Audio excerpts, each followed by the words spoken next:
گناہگاروں کو جنت کا مستحق بنانے والا، یعنی گناہگاروں کی شفاعت کرنے والا۔ ارحم کا معنی عربی میں اگر ہم کریں گے تو شفیع المذنبین۔ میں اللہ کی قسم کھا کر کہتا ہوں، اس اسٹیج پر بیٹھ کر پنڈت جی نے اس ٹاپک میں بات ہی نہیں چھیڑی۔ میرے بعد جب ان کا نمبر آیا تو اتنا کہا انہوں نے کہ مولانا جرجیس صاحب نے آج جو ارحم کا شبد پیش کیا ہے، میں اس کی تحقیق کروں گا، ریسرچ کروں گا، اور اس جملے کو میں دیکھوں گا کہ اس میں کہاں تک سچائی ہے۔ میں ان کی اس علم کی کوشش کی قدر کرتا ہوں، لیکن ابھی میں سیٹسفائی نہیں ہوں۔ اگلے سال میں آپ کو بتاؤں گا کہ ارحم کیا ہے۔ میں اگلے سال کا انتظار کرتا رہا، آج 12 سال سے زیادہ کا عرصہ گزر گیا، پھر جلسہ ہی ہونا بند ہو گیا۔ اب تک پھر کانفرنس یا جلسہ سرو دھرم سمیلن پھر نہیں ہوا۔ لیکن میں آپ کو یہ بتا رہا ہوں کہ جس دھرم پر ہمیں یہ تھا کہ اس میں نہیں ہو سکتا، اس دھرم کے اندر بھی ہمارے نبی کا نام موجود ہے۔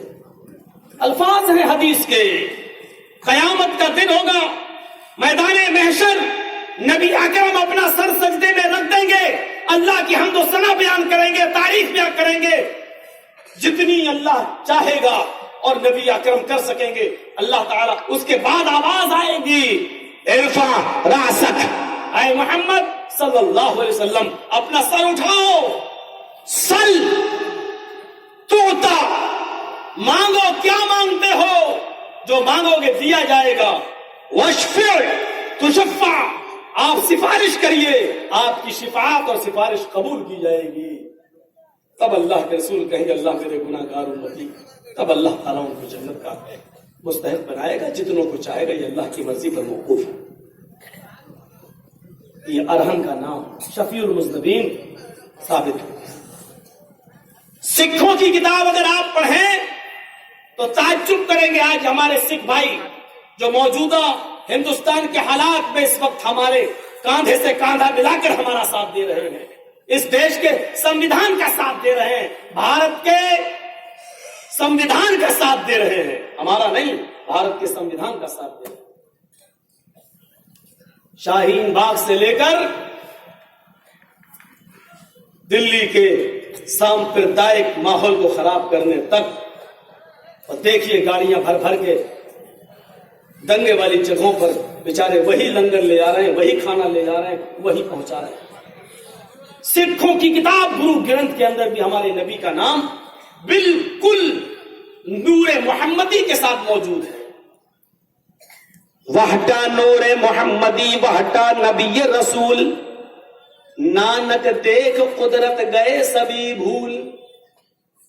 وحٹا نور محمدی وحٹا نبی رسول، نانک دیکھ قدرت گئے سبھی بھول۔ گرو نانک جی نے کہا کہ اب میں تمہیں نئی شکشا کیا دوں گا، جب سے میں نے نور محمدی کو پڑھا ہے۔ نور محمدی مطلب قرآن، محمد صلی اللہ علیہ وسلم کیا کون سا نور لے کے آئے؟ قرآن۔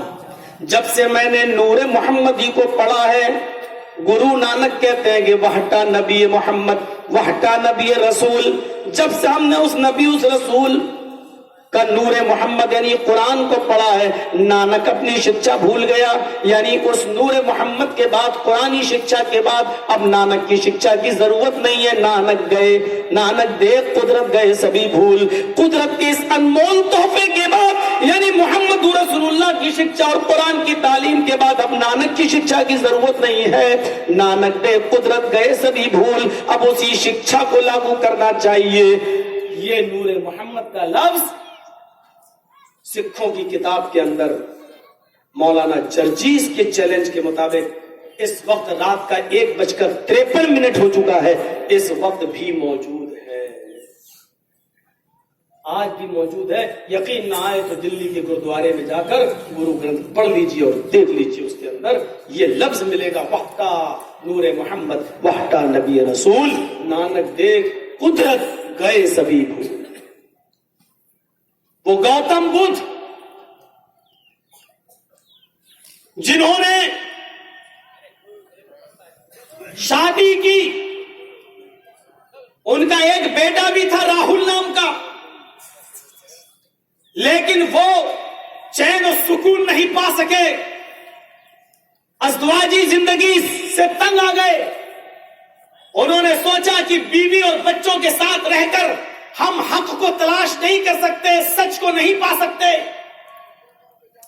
انہوں نے اپنی بیوی کو چھوڑا، اپنے بچے کو چھوڑا اور سچائی کی تلاش کرنے کے لیے جنگل میں نکل گئے اور جڑی بوٹیوں کو چبانا اور پتوں کو چبانا شروع کر دیا۔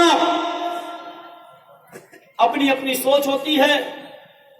یہاں محمد رسول اللہ صلی اللہ علیہ وسلم ایک شادی کرتے ہیں، خدیجہ جب تک زندہ رہی دوسری نہیں کی، خدیجہ کے انتقال کے بعد پھر آپ نے کئی شادیاں کی، یہاں تک کہ حدیث کی کتابوں میں آپ کی شادیوں کا ذکر 11 اور 12 کی تعداد تک میں ملتا ہے، 11 بھی ملتا اور 12 بھی ملتا ہے۔ بعض لوگوں نے اس کی تطبیق کا راستہ یہ نکالا کہ 11 تو بیویاں تھیں آپ کی جن کے ساتھ نکاح ہوا تھا، اور جن حدیثوں میں 12 کا ذکر ہے تو وہ ماریہ قبطیہ کو بھی جوڑ لیا گیا ہے، جو مقوقس ملک شام کے بادشاہ نے 2 لڑکیاں تحفے میں بھیجی تھی، ایک کا نام تھا ماریہ اور ایک کا نام تھا سیرین۔ سیرین کو اللہ کے رسول نے حسان ابن ثابت کو دے دیا تھا اور ماریہ کو اللہ کے رسول نے خود اپنے پاس رکھ لیا تھا، اور ماریہ کے بطن سے بھی نبی کا ایک بیٹا پیدا ہوا تھا جس کا نام تھا ابراہیم۔ اس لیے ماریہ کو بھی جوڑ لیا جائے تو عورتوں کی تعداد ہو گئی 12۔ وہ ایک نہیں رکھ پا رہے ہیں اور جنگل میں چلے گئے سچائی کی تلاش کرنے کے لیے۔ یہاں بیویوں کو اپنے پاس رکھ کر ایسی سچائی پائی کہ آپ نے فرمایا لوگوں، اور یہ بات آپ نے آخری خطبے میں حجۃ الوداع کے خطبے میں آپ نے کہی کہ لوگوں یاد رکھنا، عورتوں کے سلسلے میں تم اللہ سے ڈرنا، جو تم کھانا وہی ان کو بھی کھلانا، جو تم پہننا وہی ان کو پہنانا، خبردار ان کے گال پر کبھی تھپڑ مت مارنا۔ آپ لوگ باتیں بہت جلدی نکالتے ہو اور پکڑتے بھی ہو، ایسا نہ ہو کہ میں نے کہہ دیا کہ گال پہ تھپڑ نہ مارنا تو آپ سوچو کہ گال پر مارنے کی ممانعت ہے، دوسری جگہ مار سکتے ہیں۔ جوس بول کر کل مراد لیا گیا، سب سے نازک حصہ گال کا ہوتا ہے، جب یہاں مارنے کی اجازت نہیں ہے تو کہیں نہیں، ہاں آگے اجازت دی گئی ہے۔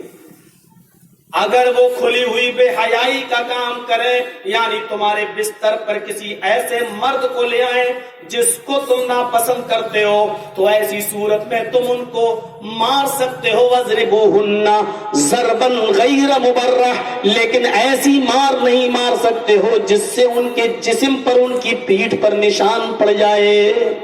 پنچایت بیٹھے تو دکھائی دیکھو چھپ گیا، ایسی مار پھر بھی نہیں مار سکتے، ہلکی مار سدھارنے کے لیے، اس کو راستے پہ لانے کے لیے۔ آج کے زمانے میں تو ہر عورت پٹنے لائق ہی ہے، گھر پہ فون کرو پتا چلتا ہے اس وقت بزی چل رہا ہے، سر بیوی کہاں بات کر رہی ہے، خراب ہو رہا ہے، میری بیوی فون کر رہے ہیں باہر بزی چل رہا ہے، 1 گھنٹے بعد پھر بزی چل رہا ہے، 1 گھنٹے بعد پھر بزی چل رہا ہے۔ کیا شک کی کھوپڑی نہیں جائے گی؟ تو یہ بھی موقع دیتی ہے بیچاری، کیا کریں؟ لیکن اب یہ بھی نہیں کہہ سکتے کہ ہاں فوراً ہیں اپنی بہن سے بات کر رہے تھے، اپنی امی سے بات کر رہے تھے۔ اب کون منع کر دے گا اپنی امی سے بات مت کرو، اپنی بہن سے بات مت کرو؟ وہ واقعہ سنا نا میرا، وہ والا ایک آدمی کو جو اپنی بیوی پر شک ہو گیا تھا، آفس جاتا تھا، بیوی پہ شک ہو گیا، کہنے لگا کہ بیوی لگتا ہے تو میری غیر موجودگی میں کسی سے ملتی ہے۔ ہم پہ شک، اپنی بیوی پہ شک، زیادہ پارسا مت بن، ہمیں شک ہے تو دور کر اس کو، تو بتا کیسے دور ہوگا؟ تم نے دیکھا اپنی آنکھوں سے؟ کہا نہیں۔ بس عورت جب رونے لگے تو سمجھ لینا کہ اب آپ بہ گئے۔ اس کا سب سے بڑا ہتھیار آنسو ہوتے ہیں، اچھے اس کے آنسوؤں سے دھوکہ کھا جاتا ہے۔ جب رونے لگے تو جلدی یقین مت کرنا، یہ مکر و فریب کے آنسو ہوتے ہیں۔ بادشاہ مصر کی بیوی جب یوسف کو کرتا پکڑ کے کھینچتی ہے اور یوسف جب گرتے ہیں اس کے اوپر، سامنے بادشاہ کھڑا ہے، رونے لگی ہے،